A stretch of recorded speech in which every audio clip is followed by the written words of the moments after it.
Hey, everybody. Welcome to the new year. We are recording this in 2023, but you will be hearing this in 2024, which is We're time travelers. Incredible. So, see you next year will already have happened. We are so delighted to be with you. We are recording this on Friday, post-Christmas, the post-Christmas Friday.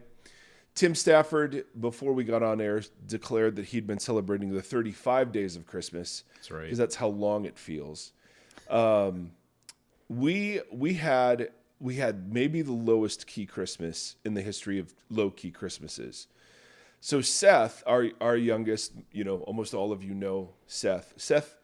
Seth he's on a kind of a advance and plateau sort of developmental situation. And so he'll have these like he'll jump up to a new plateau and then he'll just kind of stay there for a while. He jumped up to a new Christmas space this year. Seth Erie typically opens two presents and goes and wanders off and is bored. But this year, he not only wanted to open all of his presents, he wanted to determine the order by which everyone else opened their presents. And then he would surround himself with his presents once they were opened and sort of just take an accounting of them. And we were just cheering it on. We were absolutely cheering it on. And then the next day, not that anyone cares, but it was his birthday. 15 years old is the Sether. And we gave him maybe the greatest day in the history of his young life. So just not that anyone, this is just you and me talking. He got up and he got a mango smoothie and McDonald's pancakes, his favorite breakfast.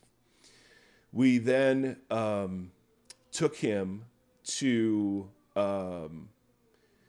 bowling. And when we say we took him bowling, there's an arcade attached to the bowling alley where Seth Erie goes through $40 of tokens like nobody's business. We're shooting baskets. We're playing air hockey. We're trying to win tickets. I mean, it's a thing. And he's just, it's awesome. After that, we had Chick-fil-A. Again, another favorite, of course, restaurant on the way home. Then we have some friends whose sons have a band. It's called Postcard Propaganda. Love it. And yes, they're great. And so they played at a little festival we did at our church a couple of years ago. Seth fell in love with them and totally idolizes, one of their kind of co-founders, a young man named Andrew. Andrew and the other co-founder, Luke, came over to our house in full band makeup and, gear, electrified, like brought their amps, like everything, and allowed Seth to play a concert with them. That's insane. For That's so 20 cool. minutes. And so Seth was going his sensory registers at that point were so overloaded, he didn't know what to do with himself. And then to end the day, he's like, then to end the day, we went to Red Robin, which is his favorite dinner place. So Seth Erie, by the time we got home at like 9:00, he was so mean and grouchy because his joy registers had been the circuits had been blown, bro. There was nothing left. It took him 2 days to recover. So that's been our week. It's been absolutely amazing. That's so fun. Yes, and what's incredible is that our older two kids are just in it all the way with him. Yeah, like they there's love just him very, very well. Oh, we're just all in, Yeah. and we're just laughing and giggling and carrying on and being silly, and it's just the best. So anyway, can you top that? Can you top that this week? Kind of want you to plan my birthday though this year. Oh my goodness. Well, let's see when is your birthday? April 2nd. Okay, I got this. First thing we would do is we would find a Spirit of Halloween store that is still open in the U.S. in the beginning of April. In the middle of April. We would go visit that store. We would then probably go tour some sort of distillery because you love that stuff. That's right. And yes, and then have a flight of whatever it is that we've just toured in a cemetery. I would see if Oingo Boingo would get back together again Love it. for one last April 2nd show in Irvine Meadows, which is now called Verizon Amphitheater, but it's back in the day. So that's just my first. Yeah. It's my It's a first. good pass. It's a good first pass. So we're doing great. We hope you guys had a good holiday, or you at least survived it, and that the vast majority of you are still healthy, because holidays seem just like a wonderful time for the families to share sicknesses. Couple of business items. First of all, Busyness. Thank you.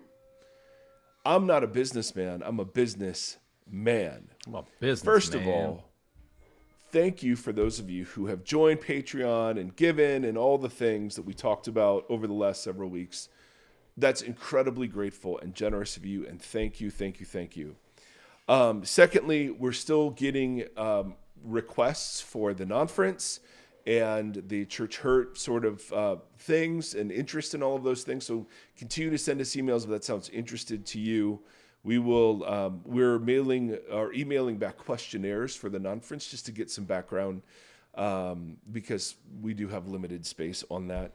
And then lastly, I just am super excited about what we did in 2023, and we launched a very, very mediocre YouTube channel. We have had, as the kids would say, the content has been mid. And over the course of the year, and yet we're still here. And to our utter shock and amazement, we're just the people still cockroach listen to this podcast. Just keeps on. You turn on the lights, we go scurrying into the corners, but as long as it's dark, we're great. That's right. So anyway, all that is to say, thank you. Tim, I just thought of this. Yeah. But let's do a year-end brief review of two white middle-aged men in therapy. Could you identify one area in therapy over the last year where you've either been kind of woken up into something, or you've become kind of aware of patterns, or you're like, oh my goodness, this is a huge life-changing insight, or whatever? Oh man, there was quite a few. I think we've talked about some of them. She has really leaned into people who have put me in boxes my whole life, and kind of people who didn't acknowledge true facets of me, and instead tried to impose ideas of me onto me. Sounds confusing. So this is supposed to be 2024 is supposed to be a year of really leaning into just I have to create as much as I can, but it also has to be made public. I can't just create and keep it to myself. I have to create it and put it out there for other people to experience, whether it's like being sold or just seen or whatever. It just has to be public. So that's been that. Yeah, it's been, I felt very seen by her. What else? There was something else that was really profound.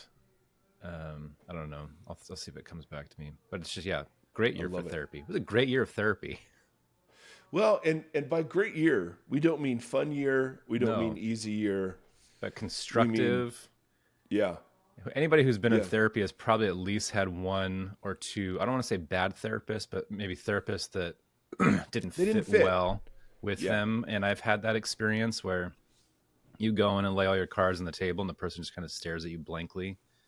And you're like, oh, maybe I really am broken. So it can kind of have like a reverse effect of what you desire out of therapy if you just aren't matched. I think people are also, at least in my experience from people I've talked to, some people can feel afraid or like they don't want to, or they just don't, they think it's against the rules. Or they don't want to hurt the person's feelings by saying, I don't think this is a good match, and looking for somebody else. Like they feel guilty about that, or they feel they're beyond therapy.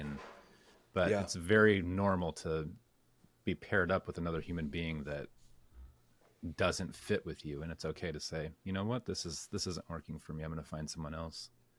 They'll be okay. The therapist will be okay.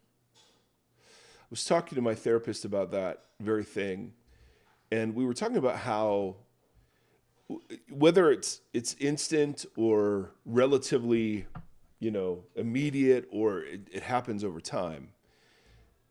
He was saying that most patients, yours truly included, will begin to reenact their family of origin issues in their relationship with the therapist.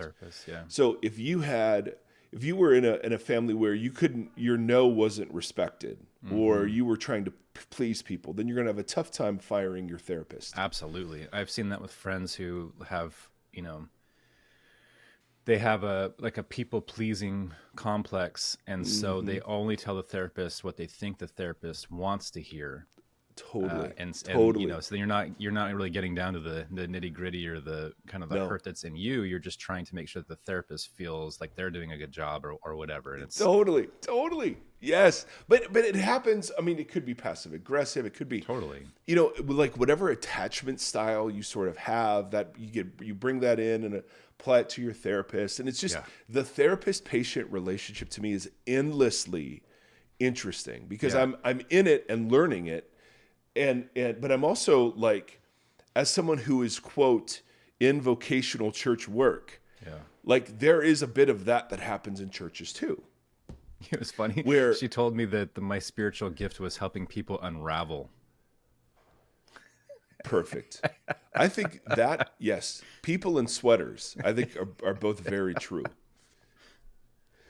I think I would agree with that, because I think you're also the great unraveler yourself. Like, she's just like, your job is to go help people kind of take things apart and make it safe for them to unravel their whatever it is, their inherited faith or whatever, things like that. And I was like, that's interesting. I do find myself, I often feel guilty about that though.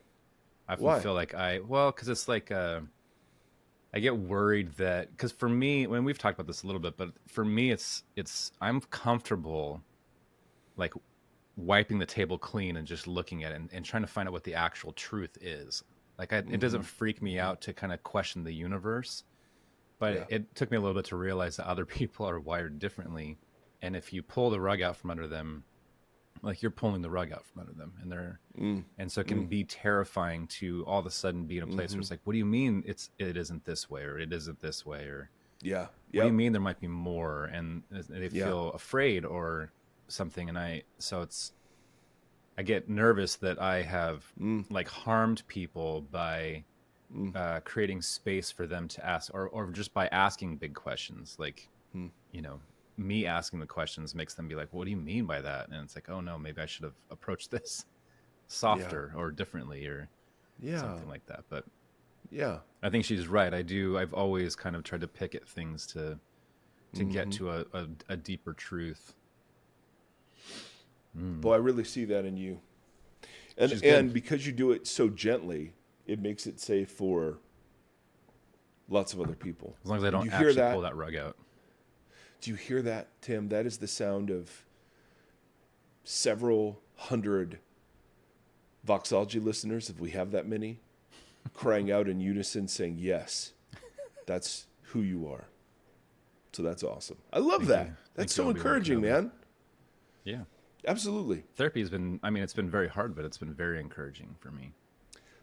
I appreciate hearing that from our audience, that they're interested in the things that we're learning in therapy. And that this has been a helpful, because it feels, I don't know. I mean, the goal of this is to try to normalize mental health.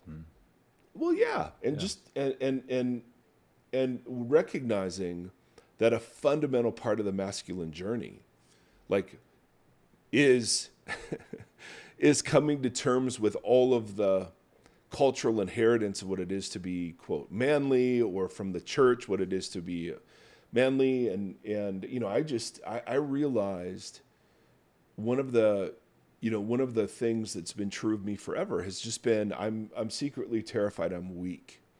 So I've had this just sense of shame. And whenever I would express things I was sensitive about in some context, I would get shamed for doing that. And so I just learned, to fake strength. Yeah, absolutely.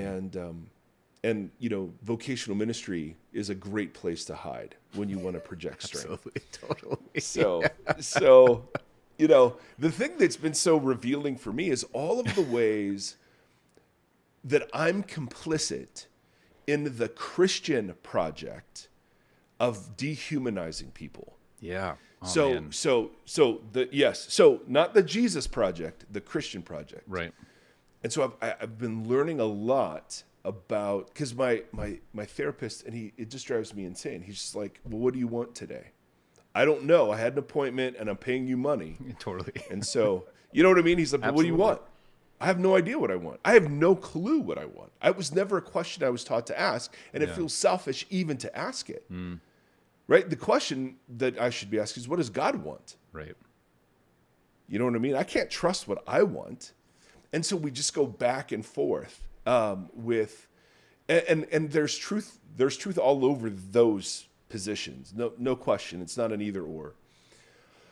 But I've just seen how complicit I am in the way that I've talked about or even experienced Jesus. Like I've realized so much of my Jesus following has been shame management.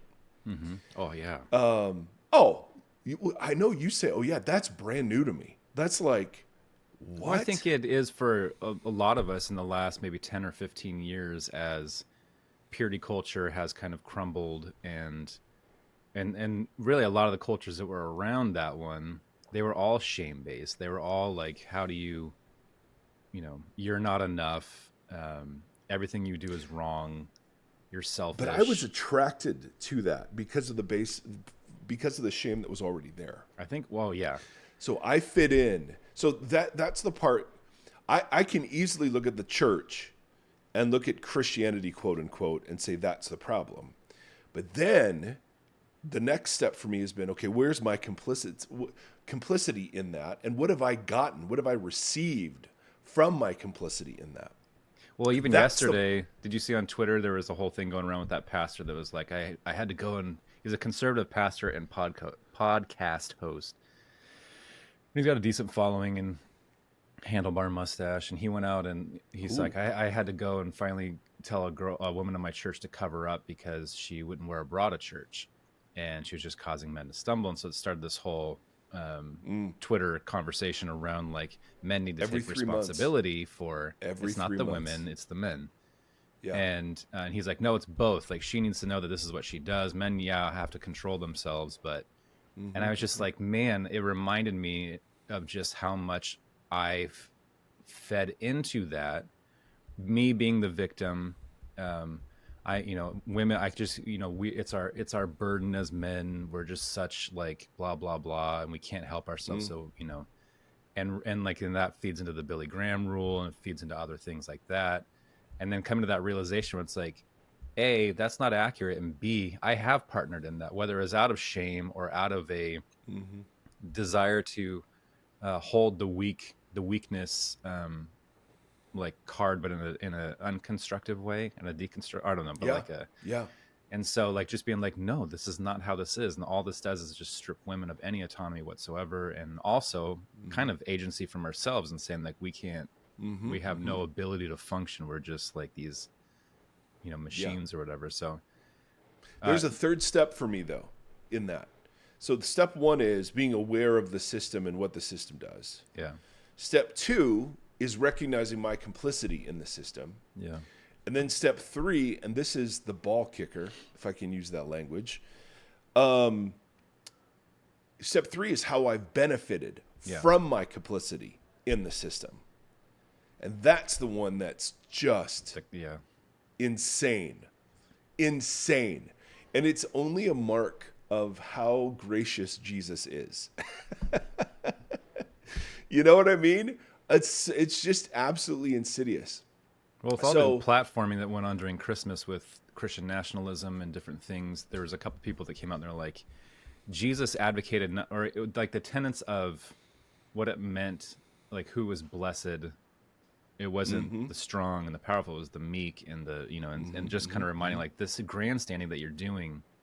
This is not Jesus, and it's very, very. It's opposite, actually. Yeah. Yeah. And it's a reminder that we need during a lot of these seasons where it's like, I don't know, putting Christ back in Christmas or in Christianity or whatever. Yes. Goofy. Yes. Yes. But again, I can't just sit there and look at the Christian nationalists and say they're the problem. Right. I've got to look at how have I benefited from a kind of Christianity that, da da da da da. Well, it's And Christianity. That's the part. It's being white. It's being male. It's being heterosexual. It's Yes. well, for me, but I wrestle see, with all of those because that's what I see a lot. I see how I have, whether it was willingly or unwillingly, held that position over a lot of people in systems I that get benefit that. me. And I totally agree. I'm speaking of the subconscious Totally benefits of, and not even what I'm talking about is even how you talk about Jesus, or how you preach, or how we structure our churches, or how we do theology. It's not just I want to locate and appreciate my social position as someone who has privileges that other people don't. Yes, that's true. And that's a huge step forward in recovering, a biblical hermeneutic and all the things we talked about. But there's a step that's more cutting towards me, because I've spent my life leading large and being a part of large, successful churches, where I've had to go, wow. So it's not just that I had shame, I came into a shaming culture, but then I somehow benefited from that. Like guilt. My false self was rewarded into that. My real self was, that's the thing for me. So I'm trying to take it out of the ether of Christian nationalism and all the things that, we look around the world and go, man, that's really concerning. Right. There's just this, holy cow, I just didn't realize, how much I've used Jesus for other things. And again, not maliciously, I don't think. Right. And I don't even mean to like whip myself in the back. It's just waking up and realizing, oh, I've never really enjoyed Jesus just for Jesus. I've enjoyed Jesus as, a means to some other end. None of that is surprising. No one in the world is going, ooh, that's revolutionary stuff. But when you see the patterns and the ripples, then you're like, oh, okay. I'm glad there's been an unraveling. Yeah. And that seems like the right work, right? Like we're not necessarily all called to like the large revolutionary work. Often it's the little work. How does what you're talking about affect you? How does it affect your family? Totally. How does it affect your community, your small church that you're at now? Like, that's right. Exactly right. And that's the revolution. See, I keep thinking we're going to write a book, or we're going to have a podcast. We're going to do something that's just going to change. And I'm like, I don't know that that's even the goal, or that should be the goal. I'm like, I guess for me, I just want to more faithfully walk in what's real and true. Yeah. And even if other stuff does end up being true, that's the best place to start. Yeah. And yeah, exactly. That's where I trust the revolution stuff. And so, we've talked about, never trust anybody who doesn't have a limp. Oh. And I just think that's true. Not a performative limp, but like a limp of they've suffered, they've wrestled. Everything can be made performative. So true. Anyway, all right. Well, that was a longer conversation than, but not surprising. All right. So Tim, Revelation. Yeah. Oof. It's coming to an end. I want to spend a couple of episodes talking about new creation, because this doesn't get enough press. And so I want to cover maybe the same material 2 or 3 episodes from different angles. Yeah. Because in a very obvious sense, the end and the beginning match up poetically and narratively in ways that should reframe all the stuff in the middle. Yeah. And so we're going to just do a very straightforward, thing today. And then I want to do a couple of other things. And so there's going to be some repetition, and there's some repetition from things we talked about before on the podcast. But it seemed fitting as we end Revelation to not just say, yep, it's new creation and, giddy up, case closed, let's go to Leviticus or something. but to maybe marinate in this a bit, more than what we normally do. All right. So before we start, and we'll see how far we get today, because not surprisingly, there's a big buildup before we get to Revelation 21. And we're going to start, shockingly, in Genesis 1. So the Bible opens, in the beginning, God created the heavens and the earth. Now, every single word in that sentence in English can be misunderstood. So like you take the first word, in the beginning, and that sounds like what we're about to read is the beginning of a sequence of a point that's going to lead us into a chronology of other sequences in a linear fashion. That's not always what the word means. The word means in other places, hey, way back when God started creating, this is what he did. It has zero interest in giving you when it happened. It has all the interest of saying, hey, before we get to the stuff I really want to talk about, just as a reminder, a long time ago in a galaxy far, far away, right? That you're not asking, an ancient person would not be asking, well, how long ago was that? Or how did that happen? An ancient person would be going, oh, way back when God started creating, he created the heavens and the earth. Yeah. Now, there's a whole podcast we could do just on that word. It's ridiculous. Even the word created, even the word God, Elohim, is a whole word. So let's talk about heavens and earth, though, because in English, I hear the word heaven, and I immediately think of some other spiritual dimension of disembodied bliss. Right. So it happens after you die. Your soul goes there. You're disembodied. It's up in the clouds. It's floaty. It's ethereal. And it's some other place than the physical world. And that's what I think of when I think of heaven. Yeah. When I think of the word earth, I think of I think of a globe. I think of a blue marble in space, surrounded by darkness. Yeah. The biblical writers, not surprisingly, would have thought neither of those things. For them, the word heaven here is the word for sky. It just, if you're an ancient writer and you're looking up, the word you use there is the word sky. It's just what's up there from my point of view down here. Mm-hmm. And earth literally means land. So it's the stuff I'm standing on. Yeah. So for the biblical writer, in the beginning, God created the sky, what's up there, and the land, what's down here. That's it.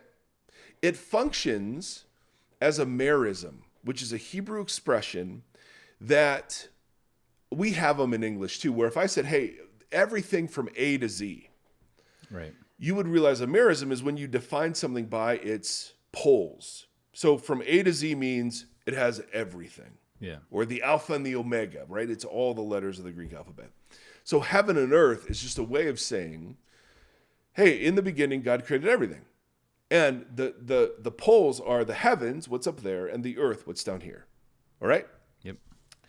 So we have to start with that understanding of heaven in mind, or we misunderstand what's being said when we talk about new heavens when we get to Revelation 21.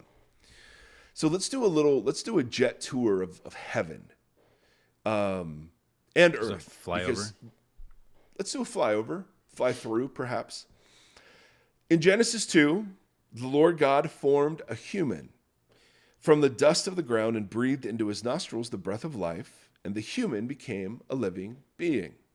Verse 15, the Lord God took the human and put the human in the Garden of Eden to work it and take care of it. Now, to work it and take care of it, those are Hebrew words that are used of priests in the temple.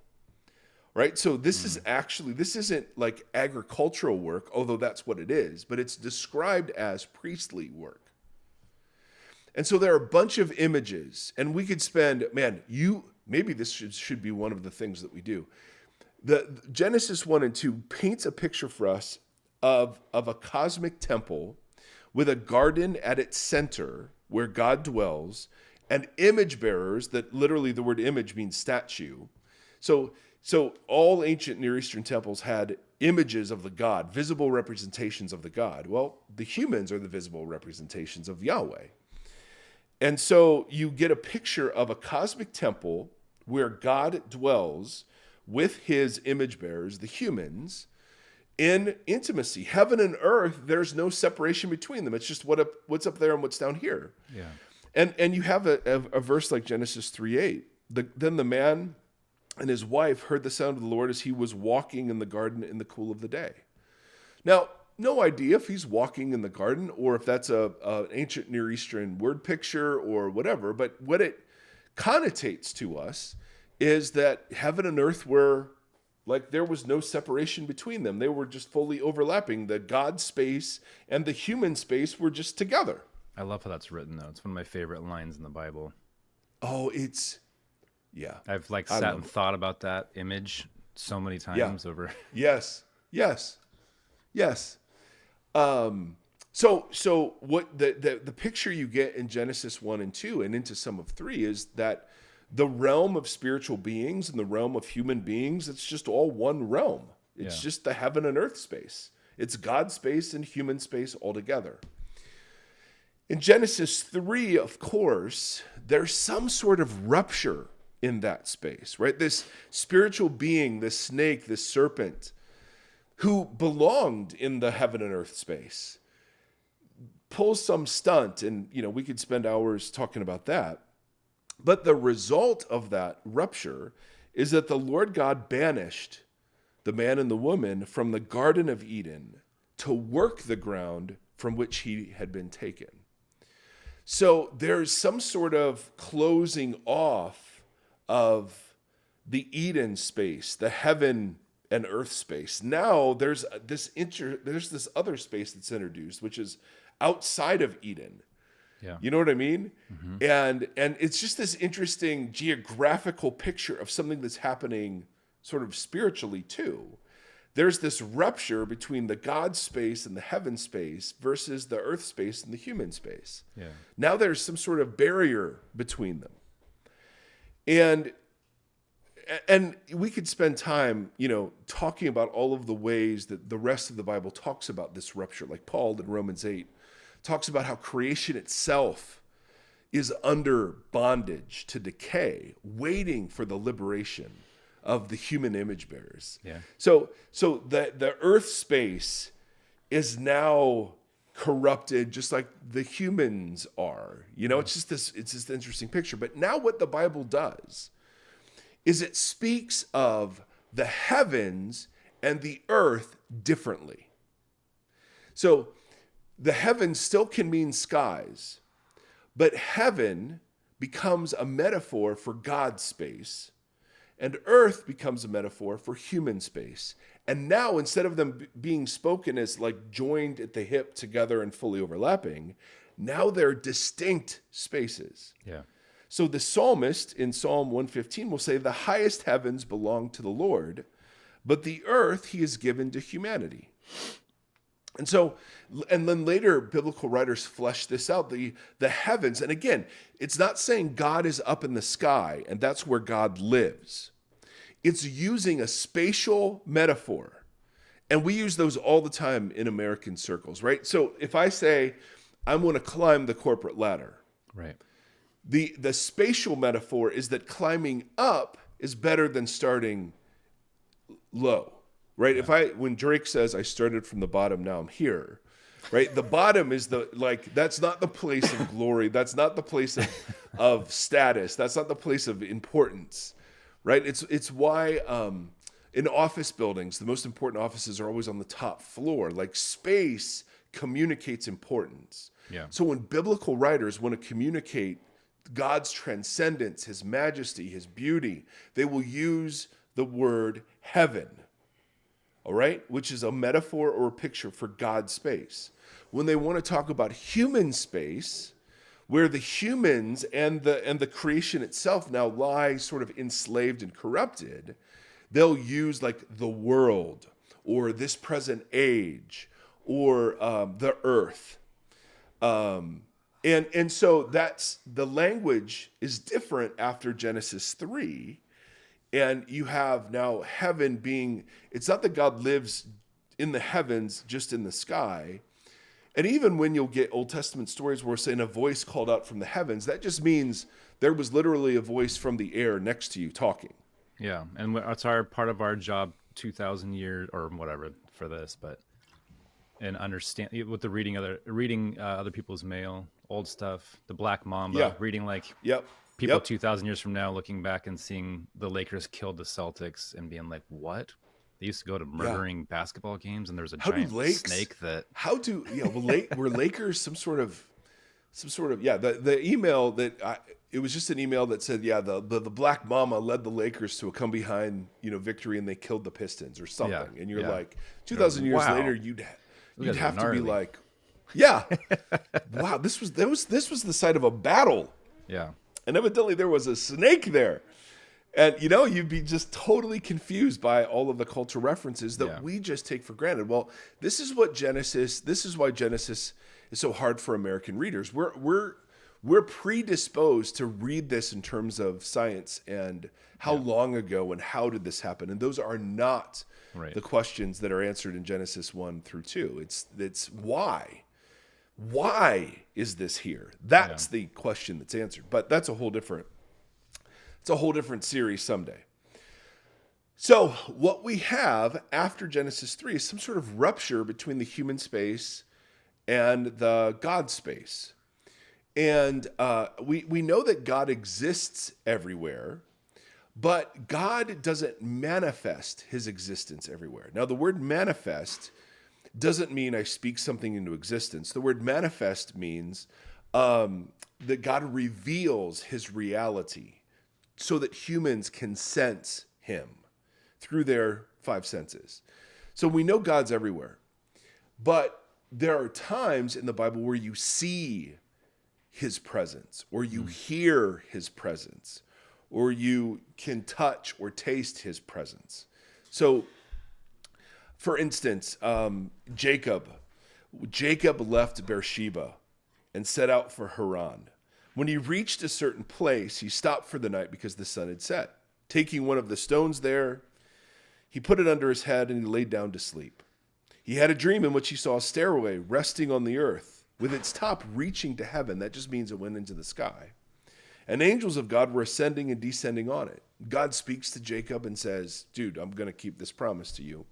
When Jacob awoke from his sleep, he thought, surely the Lord is in this place, and I was not aware of it. He was afraid and said, how awesome is this place? This is none other than the house of God, the gate of heaven. So even after the rupture, this is in Genesis 28, even after the rupture, there are places where God will manifest his presence. And you'll get an overlap of God's space and earth space, human space. So Jacob had one of those like overlapping moments where although God is everywhere, like he has this vivid dream, and he literally calls the place the house of God, Beth El, so that to memorialize this is where I saw spiritual beings. Does that make sense? Yeah. So Genesis 1 and 2 present heaven and earth as these overlapping spaces. There's no separation between them. It's God and humans together. Now there's some sort of rupture. And now the God space is described as the heaven space, and the human space is described as the world, the earth, this present age, whatever. So you get verses like Isaiah. God sits enthroned above the circle of the earth. Its people are like grasshoppers. He stretches out the heavens like a canopy. So it's just looking at the sky and saying, that's a great picture of God's transcendence over everything. It's not that God literally lives in the sky. Yeah. Does that make sense? Mm-hmm. The Lord established his throne in heaven. So heaven becomes a metaphor for his rule and authority. It's a place where his will is done, as opposed to the earth, where sometimes his will is done through image bearers and sometimes it's not. Another place where we get an overlapping heaven and earth space in the Old Testament is Moses and the burning bush. Yeah. And it's always surprising because you're just in ordinary space and all of a sudden something becomes holy ground, right? So the angel of the Lord appeared to Moses in flames of fire from within a bush. Moses saw that though the bush was on fire, it did not burn up. Moses thought, I will go over and see this strange sight. why the bush does not burn up. When the Lord saw that he'd gone over to look, God called to him from within the bush, Moses, Moses. Moses said, here I am. Do not come any closer, God said. Take off your sandals, for the place where you're standing is holy ground. So, even though the heaven and earth space have been ruptured, there are still times in the biblical narrative where they overlap momentarily. Right? The Jacob story and the Moses story are two examples of that momentary overlap. Yeah. The bush didn't stay holy ground forever, right? And that Bethel, you didn't just show up there and you got dreams like Jacob did. Make sense? It was a momentary. And is that part overlap. of the how did you just phrase it? Like it's not the how or the what, it's the why. Yep. So our tendency with a burning bush and that thing would be like, this is spectacular, and we would continue to focus on the bush after. Correct. And kind of make it an idol or whatever. Totally. We'd miss the why of what God was doing in that situation, instead focusing on the, whoa, this is crazy. Yes. And we're, whoa, this is crazy kind of people. And that's why God gives us communion and baptism and all the signs, of his redemption. But you're absolutely right. And the Israelites are guilty of this, and so is the church, right? We're just people who would look at the vehicle through which God has spoken as the holy thing. Well, it's really hard not to think about all this during Christmas and driving by these multi-million-dollar Christmas performances and just being like, you guys, what is the why here? Yeah. So God then makes concrete a space where heaven and earth will overlap. Now, there are still instances throughout the biblical narrative where heaven and earth will overlap momentarily, but now he's going to make more permanent structures where heaven and earth will overlap, and those were temples in the ancient world. So God asks Israel to make a mobile temple, a tent called a tabernacle. And if you look at the instructions, the decorations are of like fruit trees and precious metals and stones, and it's designed to be reminiscent of the Garden of Eden. So this is Garden of Eden space where God and humans now dwell together. But because the earth space is polluted, there's a sacrificial system and a priesthood system that gets wrapped around Jesus, of course, in the New Testament. But that's the reason. This is all a picture of heaven and earth space now being opened up on the earth. But because of God's splendor, transcendence, majesty, there has to be a ritual, a purification that happens before you can enter into that space. Whereas in the Eden narrative, there was nothing needed. There was nothing needed. So now there's a place called the tabernacle where the heaven space and the earth space overlap. And so you read at the very end of the tabernacle narrative, you read, then the cloud covered the tent of meeting. Again, the cloud is the manifest presence. And the glory of the Lord filled the tabernacle. Moses could not enter the tent of meeting because the cloud had settled on it, and the glory of the Lord filled the tabernacle. So now you have, right, space that's more permanent. You can carry it with you. Yeah. Now this gets even more permanentized in the temple, right, into Solomon's temple. And again, Solomon's temple, there's a whole thing that you did to, commemorate this, and it's built to remind you of Eden, and the whole thing repeats itself. And when, Solomon, I think, has 7 petitions about the temple as he consecrates it. And then at the end of the 7th petition, the priests withdrew from the holy place. The cloud filled the temple of the Lord. The priests could not perform their service because of the cloud, for the glory of the Lord filled his temple. It's the exact same refrain that was given about the tabernacle, now given to the temple. All right? So now you have heaven and earth space that overlap, and it's predictable in a sense. It's regulated. It's you can presume upon it in good ways and bad ways. Yeah. So good ways were like, hey, every year at this time we go up and we celebrate Passover or the Day of Atonement where we receive forgiveness of sins. But the bad presumption of it is like in Jeremiah, where people would excuse robbery and brigandry and just say, well, the temple's here, God must approve. Right. So the having a kind of a cemented temple in earth space was a good and bad thing, as you can imagine. Yeah. Now, when John wants to tell the Jesus story, John goes back and tells the Genesis story. All right, so in the beginning was the Word. Right. Now the word here is not the Bible. It's the word logos. Whoa. I know. That's the word logos. And logos is, it's the Greek equivalent of a Hebrew wisdom tradition. If you go into some Proverbs and Psalms, even a bit of Job, I think, there is a wisdom tradition that sees God using wisdom in the creation of the world. And that wisdom was almost its own thing that was being used by God in creating the world. And so that gets wrapped into this idea of logos. It was something with God that helped create the world. So in the beginning was the logos. The logos was with God. The logos was God. This is, of course, where Trinitarians go, that's interesting. The logos was with God in the beginning.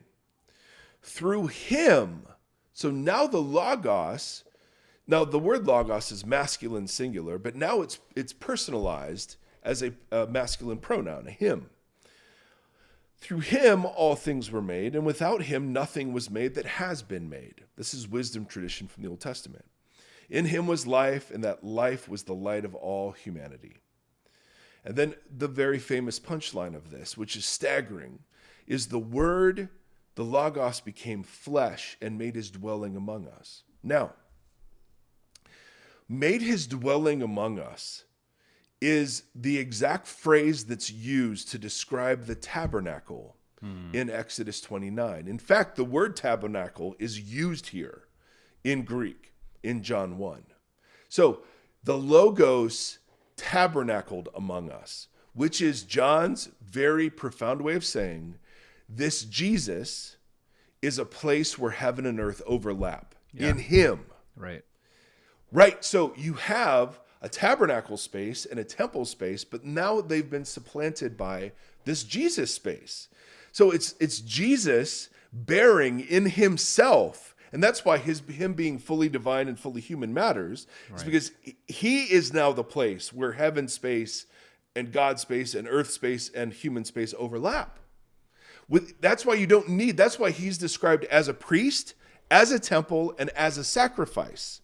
He's described as all three of those because that's what you needed to create, right? Space that was heaven and earth joined together space. Yeah. I mean, it's just brilliant in the way it unfolds. So Jesus, as the person and the space where heaven and earth overlap, he marches around, not staying among the pure, but he marches around into the gritty, awful, bloody, dirty details of humanity. And he's just creating bits of heaven space wherever he goes, right? When he offers forgiveness, the reason he can offer forgiveness because he's the heaven and earth space now. The reason he can cleanse lepers, that you would have to go to the temple, but he's now the heaven and earth space. So he can cleanse lepers, right? The rule, the ownership of the earth that was held by this power and principality called the Satan, the reason the Satan is like vomiting up whenever Jesus is coming around is because there's a violent overthrow happening around the ownership of the earth. And Jesus describes this. He's overthrowing the strong man that has held the earth captive. Yeah.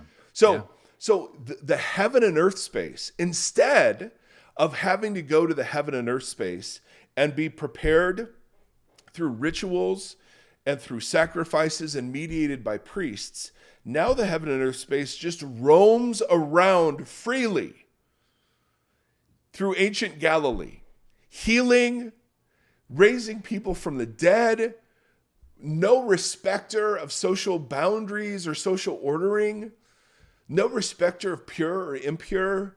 I mean, it's the most dramatic thing that has happened. So when Jesus came, he brought heaven with him.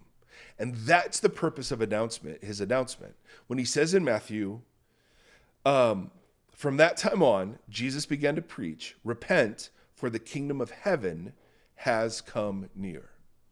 Now, Mark and Luke use kingdom of God because they're writing primarily to Gentiles. Heaven would be a confusing idea for them. Heaven isn't the disembodied space that's floaty and has streets of gold. The heaven space is the God space. It's the rule of God space. So the place where heaven and earth now overlaps is in Jesus, who is the kingdom of the heaven space. Does that make sense?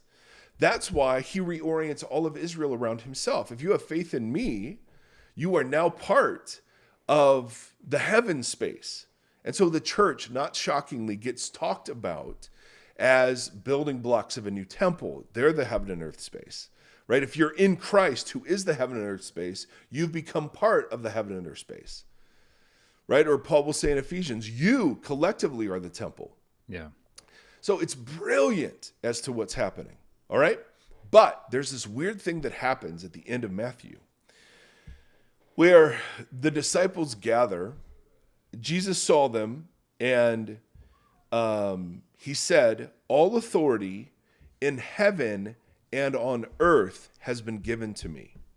Therefore, go and make disciples. Now, notice he uses the heaven and earth language.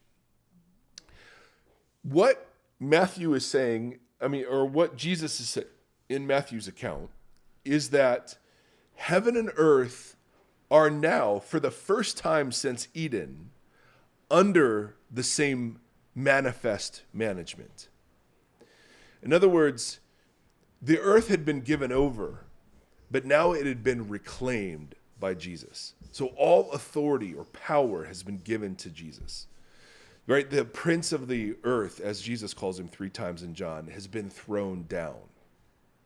Or in Revelation, the dragon has been bound and tossed into the abyss. It's just awesome. So you have this weird story where Jesus comes as heaven and earth space, but he leaves and heaven and earth are united under one management team, but they're not fully rejoined yet. Right. So I was trying to think about, I was trying to like dumb down these images, because I wonder if a lot of this is like a failure of imagination on our part throughout history, because we just take all of this. Like when you're going through the first part of John, my brain's just bringing up all these old messages that I heard from that were not what you just said. And how that's been distorted in different ways over time a bunch. But like you have 2 realms that are together. They coexist in Genesis. They are ruptured and split. And then we're looking, but then even then sometimes we'll ask the wrong questions. Sometimes we'll still ask the whatevers. And then Jesus comes and links them, but they're not fully conjoined. This is the now and not yet, right? This is the Jesus has linked these 2 realms back together. But he's also so as Jesus goes and forgives, he also invites us to forgive, and he also invites us to heal, and so he's also almost like re-anointing the priestly elements from the garden. Yes.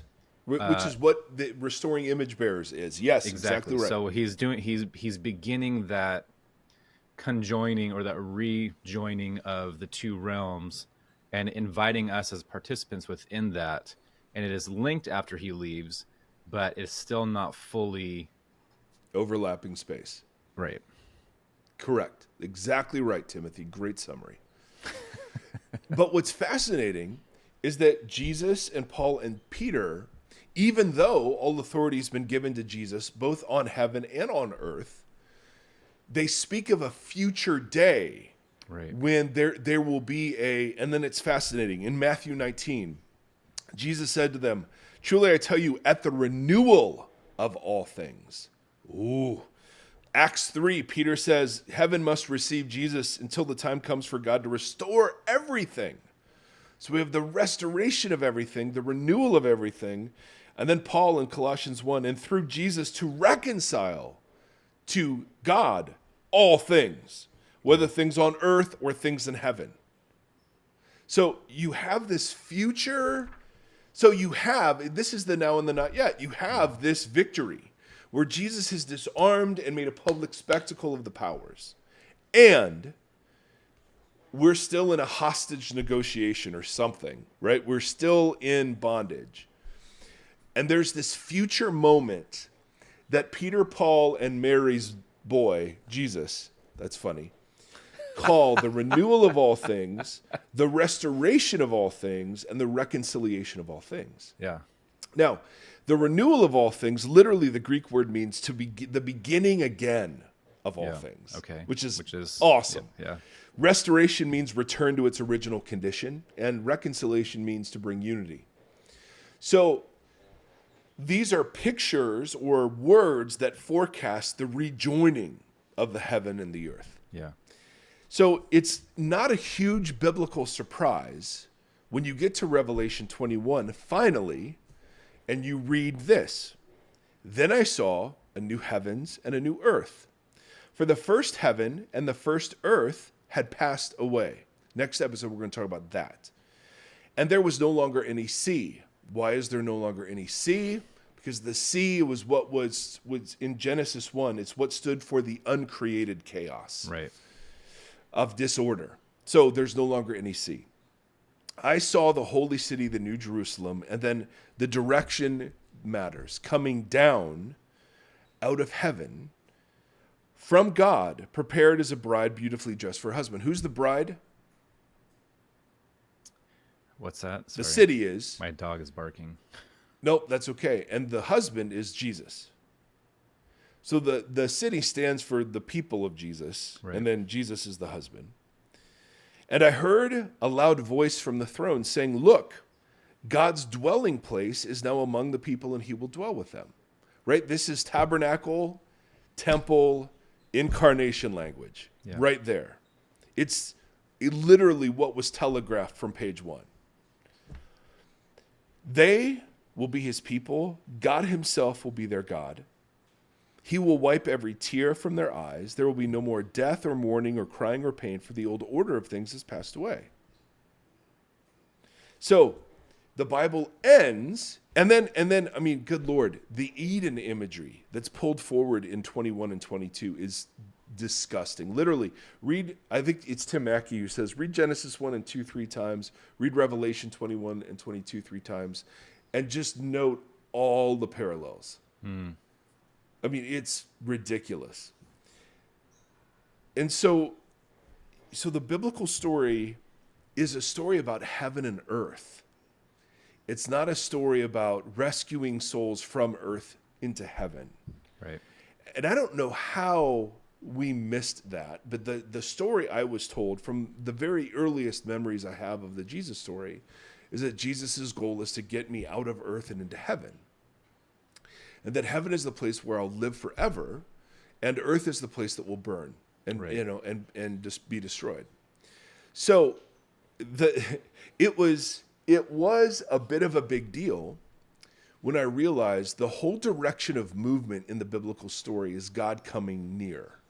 It's not humanity doing much of anything. It's God getting closer every single time, right? The purpose of the Holy Spirit when Jesus looks at his followers. It's actually good that I'm leaving because now I'll be with you all, right? Yeah, not just as in a physical location, but now I'm universalized. I mean, it's absolutely nuts. And so what new creation is exactly what old creation started out as, which is the rejoining of heaven and earth. And human beings are participants in that because we get newness too. We're part of the new creation too. And we'll talk more about what that means. But this is what Jesus tells us to pray for in the Lord's Prayer. Right. Our Father in heaven, hallowed be your name. Your kingdom come, your will be done on earth as it is in heaven. Yeah. This is the reverse of Psalm 115, where it says the highest heavens belong to the Lord, the earth he's given to humanity. Now it's, Lord, may your kingdom come, may your will be done. Whatever's happening in the God space right now, we want in the earth space too. And by praying that, we're volunteering, we're putting ourselves forward as cooperative participants in that whole project. I know. So the church, again, it's just so good how they go in and they ask them that for this big nugget, and it's that simple little thing again, and it ties all that stuff together. Right. Yes. It's genius. It's So let's just make very obvious points that we've made before. First point, the biblical story is not about heaven and hell. We're going to spend more time on this. It's about heaven and earth. yeah. Secondly, the biblical story isn't about the salvation of human beings. It's about the salvation of creation and its restoration, including human beings and their proper role in creation. Yeah. Thirdly, the movement is not God getting us out of here. It's God coming down. Or us building a tower to Fourthly, get there or whatever. Yes. Yes. Fourthly, salvation is embodied participation in new creation. That's the goal. That's what salvation is. Well, when you look Now, at that how the includes- rupture happens, how the accuser, how the temptation works, how influence, like I sent you and our mutual friend that excerpt from Screw Tape Letters. Oh, And it was yes, just like, I need to reread that entire book now, because it was one of my favorites early on. But now as this theology has changed, or my theology has broadened, there's still some really interesting things in that book that will be framed a little differently now for me through the way that influence works and why it works. Yeah. And so you really see that, like you see the lineage that you just laid out of what the biblical plan is, what God's plan was and is, and how the chaos and influence and temptation, accusation, all that stuff, how it works to detour that, to distract from that thing, and to not cause the human flourishing or not cause the reconciliation. All you can see it pretty clearly throughout the whole thing. It's pretty wild. Yeah. And it all makes sense, like from page 1 to the last page. I mean, if it's true, you think it would. Yeah. You know? And again, I mean, this isn't new. This isn't new. Scholars have been saying these things for years. Some churches have been saying these things for years. This is not like brand new, well, we just discovered this, look at how smart we are kind of stuff.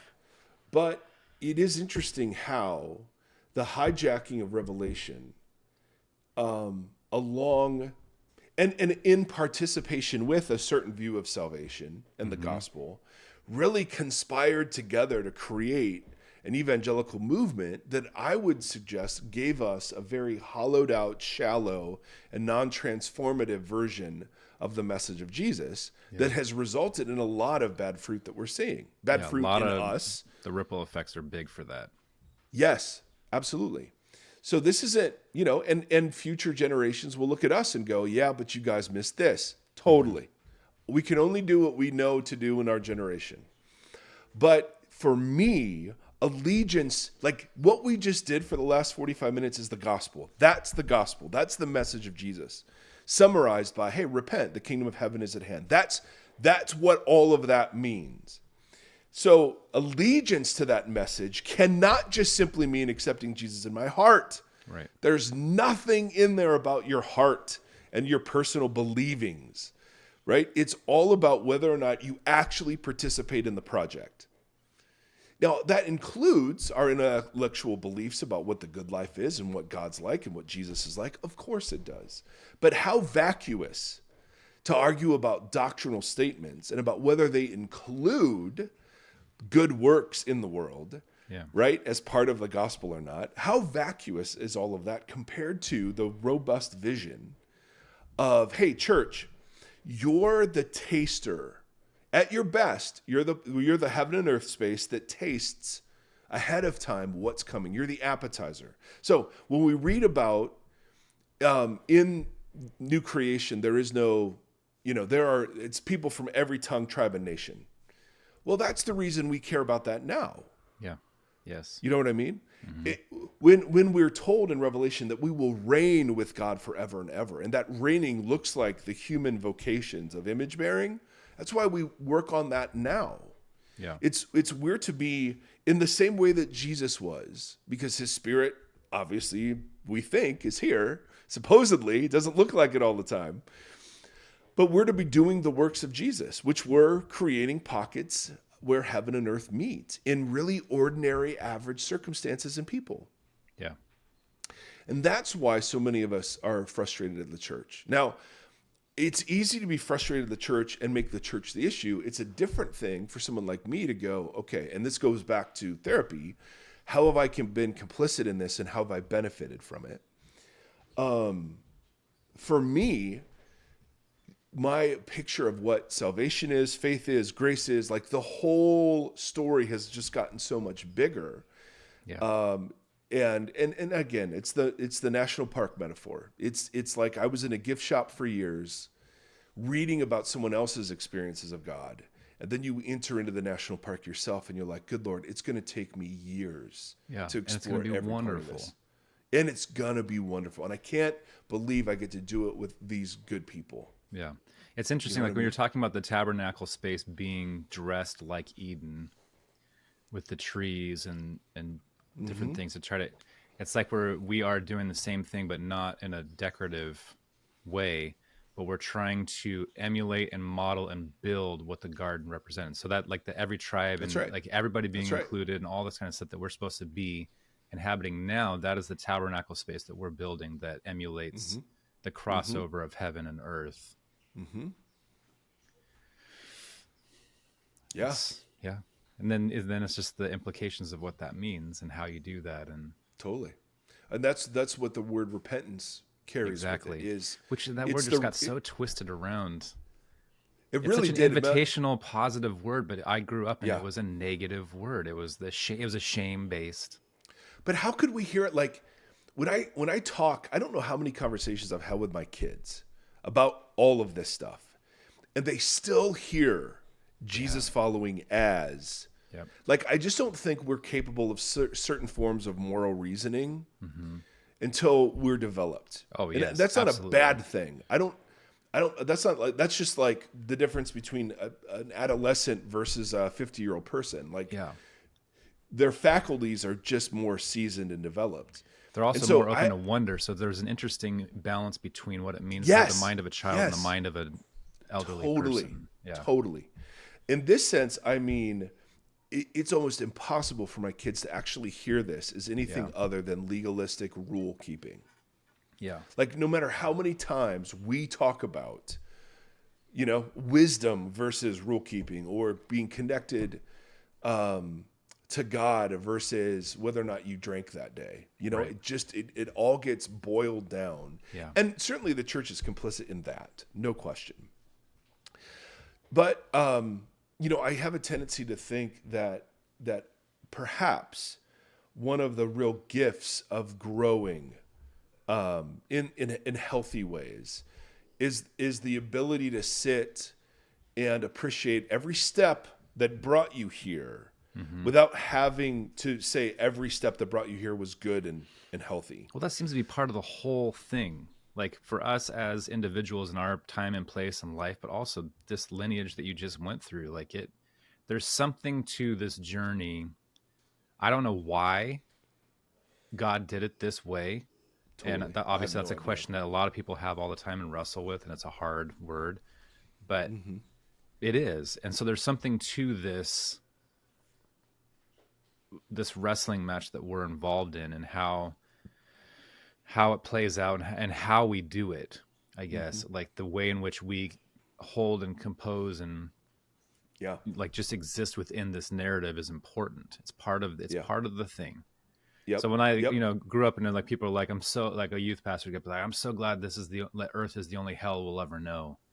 And I remember just being like, man, that's a dour way to look at everything. Like there's something to this, and there's something to, who was just talking about, I went to a little Episcopal church on 2 weeks ago, and he was talking about suffering and just kind of the role that suffering plays in the human story. And it's just an interesting thing to wrestle with and ponder. And there's something there. Yeah. There's something there that is, that was right after we had him on too. So that little theme was getting hit. And it's like, well, there's something to this. And I know a lot of people who are suffering right now, and they're asking really hard questions. And where is God in all of this? And I don't know how to answer those things other than trying to sit and shiva, like just trying to be with people and ride that wave out with them as it goes. And I don't know, but it's all just endlessly fascinating.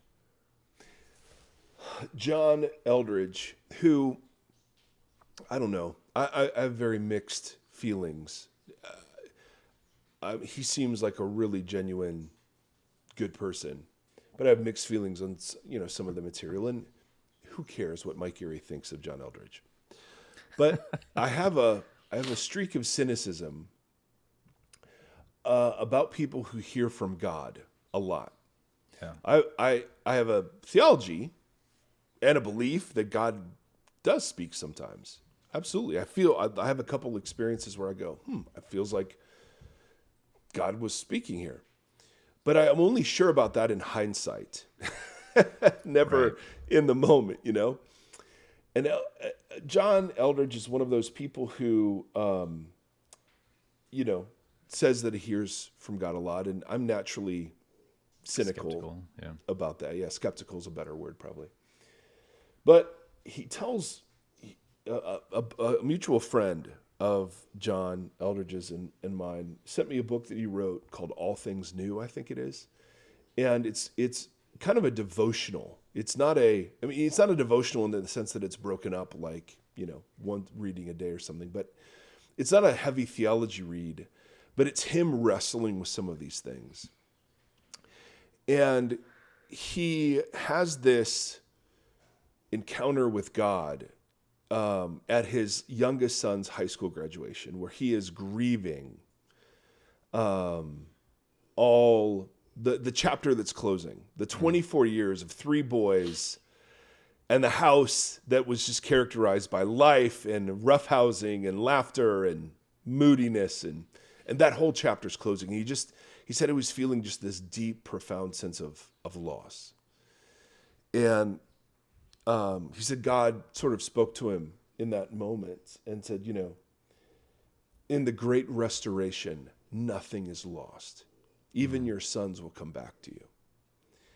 And I don't know if it's not unbiblical, but I got really emotional. Like even saying this, I'm super emotional at the idea that because human life is nothing but loss. Yeah. It's defined by loss. The whole thing. You lose your health, you lose your looks, you lose your smarts, you lose your friends, you lose your family. And yeah, of course, there are great things in the meantime, but like Job and Lamentations and like other great writers have it right. It is hard. And the idea that the restoration of all things literally means the restoration of all things. And like, I don't want to believe that's true, but that's what I want to believe is true. It's not the destruction or burning away of all things. It's the restoration. Right. Those two things are very, very different. Different. Yes. They could not be more different. Yeah, they're opposites. And what a weird division that we made there somehow. Yeah. I mean, there's a lot of hope in restoration. There's not a lot of hope there's only hope in the destruction and burning away of all things if you have that right fire insurance. Right. But this idea of restoration and being made new and being made whole is a very hopeful idea and a very hopeful concept and hopeful design. Yeah. And if there are entities that don't want human flourishing and don't want human whatever, it makes sense to do everything in your power to distract and basically to cause the burning away and destruction of all things. Mm-hmm. And that's what we see around the globe right now. Just death and desolation and destruction of humanity we're seeing daily on the news and social media. Like you just see it happening. Yeah. Yep. It's a theory. Yeah. Speaking of new creation, get over here, son. Okay. He's been so quiet. So quiet. Come in here, son. Let's have you end our podcast together. Do you want Seth, to say hi to everybody? happy belated birthday. Do you just have a big birthday? Yeah. I heard you did a lot of fun stuff. Dude, did we have so much fun? Yeah. How old are you? Let's just start there. How old are you? 15. Yeah, you are. 15. Yeah. Yep. And we have to shave? Yep. Yeah. Ooh, so many. not me. Yeah. Yeah, I know. Does Tim Stafford shave? Yeah. I don't think so. I think he's got a nice old beard. Daddy Day today. Yeah. I know. Anyway, Seth Erie, do you want to let people know how your Christmas was and how your birthday was? It's good. Perfect. All right, what should we do? You want to do Lord bless you and keep you, or do you want to do Shema? Do Shema first, and Maggie do Bless You and Keep You. Oh, we're going to do both. Yeah, Yeah, both, yeah. yeah. All right, We need Voxology lots of listeners, blessing. here we go. Let's do Shema. Shema Israel, Israel, Adonai Elenehu, Adonai Echad. Hear, O Israel, the Lord our God, the Lord alone. Love the Lord your God, thy heart, soul, mind, and strength. And love your neighbor as yourself. Okay. May the Lord bless you and keep you. May the Lord shine his face upon you and be gracious to you. May the Lord lift up his countenance to you, and in these days, may he give us peace. Amen. Amen. See you next time, guys.